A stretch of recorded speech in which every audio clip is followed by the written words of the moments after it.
Shalom, devosi Nehemia pasal 7. Ibadah kepada Allah adalah tujuan utama dibangunnya kembali tembok Yerusalem. Bukan kemegahan kota secara fisik, keamanan, ataupun kesejahteraan semata. Tetapi sungguh-sungguh tujuan utamanya adalah untuk umat dapat beribadah kepada Tuhan Allah. Nehemia mulai mengatur keamanan kota dengan mengangkat penjaga-penjaga pintu gerbang. Lalu ia mempersiapkan peribadatan umat Israel dengan mengangkat penyanyi dan orang-orang Lewi. Ayat pertama sampai yang ketiga jelas mengatakan demikian. Setelah tembok itu selesai dibangun, Agung memasang pintu-pintu. Lalu diangkatlah penunggu-penunggu pintu gerbang, para penyanyi dan orang-orang Lewi. Pengawasan atas Yerusalem aku serahkan kepada Hanani saudaraku dan kepada Hananya panglima benteng. Karena dia seorang yang dapat dipercaya dan yang takut akan Allah lebih daripada orang-orang lain. Berkatalah aku kepada mereka, pintu-pintu gerbang Yerusalem jangan dibuka sampai matahari panas terik. Dan pintu-pintunya harus ditutup dan dipalangi.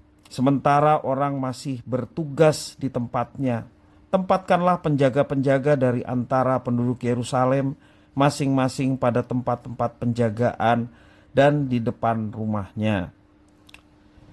Untuk itulah daftar silsilah dibuat Nehemia dari pasal 7 ini ayat 5 sampai 65, daftar silsilah itu.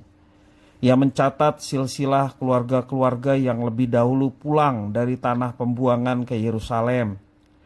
Ayat 4 sampai 5. Ia pun mencatat bahwa jabatan imam tetap dijalankan oleh suku Lewi. Itu dalam ayat 63 sampai 65. Searah dengan itu dibutuhkan perlengkapan untuk ibadah dan dengan sukarela rakyat memberikan sumbangan baik berupa emas maupun kain. Luar biasa. Kita lihat di dalam ayat yang ke-70 sampai 72. Demikian firman Tuhan. Sebagian dari kepala kaum keluarga memberi sumbangan untuk pekerjaan itu, sedang kepala daerah memberi sumbangan untuk perbendaharaan 1.000 dirham emas, 50 buah bokor penyiraman, dan 530 helai kemeja imam.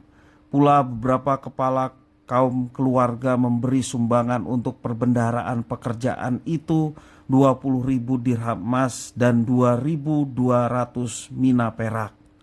Dan yang disumbangkan oleh orang-orang lain adalah 20.000 dirham emas, 2.000 mina perak dan 67 helai kemeja imam. Di masa sulit seperti itu, mereka masih memberikan sumbangan persembahan yang luar biasa dan mengagumkan.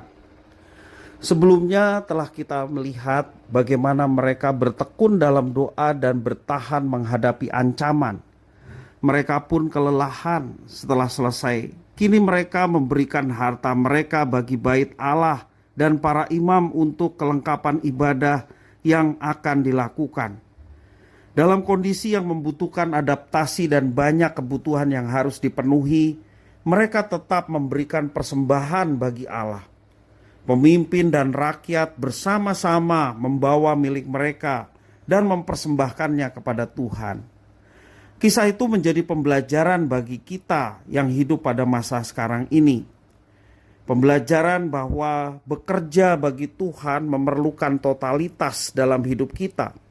Bukan sekedar tekad dan komitmen, tetapi juga segala yang ada pada diri kita, baik berupa tenaga, pikiran, kepandaian, waktu maupun juga materi. Memberi dalam masa sulit bukanlah hal yang ideal dan gampang. Kita tidak bisa merasa puas dan bangga karena sudah memberikan tenaga, memberikan harta, uang, ataupun bantuan yang lain. Kita perlu belajar memberi diri kepada Tuhan adalah memberikan apa yang sudah dianugerahkan Tuhan lewat berkat-berkat yang telah kita terima.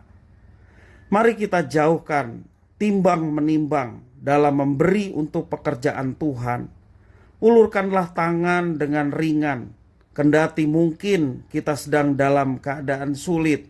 Dan percayalah, ketika kita melaksanakan semua untuk kemuliaan Tuhan, Tuhan yang Maha Kuasa, Tuhan yang penuh kasih melihat setiap perbuatan kita. Dia yang akan memberkati anak-anaknya yang dengan sukacita mempersembahkan yang terbaik bagi Tuhan, bahkan dalam situasi sulit sekalipun. Percayalah, Tuhan tidak diam, Tuhan tidak tidur. Dia melihat setiap apa yang kita kerjakan. Dan ketika itu untuk kemuliaan namanya, maka Tuhan yang akan memberkati umatnya yang dengan setia mempersembahkan itu baginya. Kemuliaan bagi Tuhan, umat Tuhan diberkati.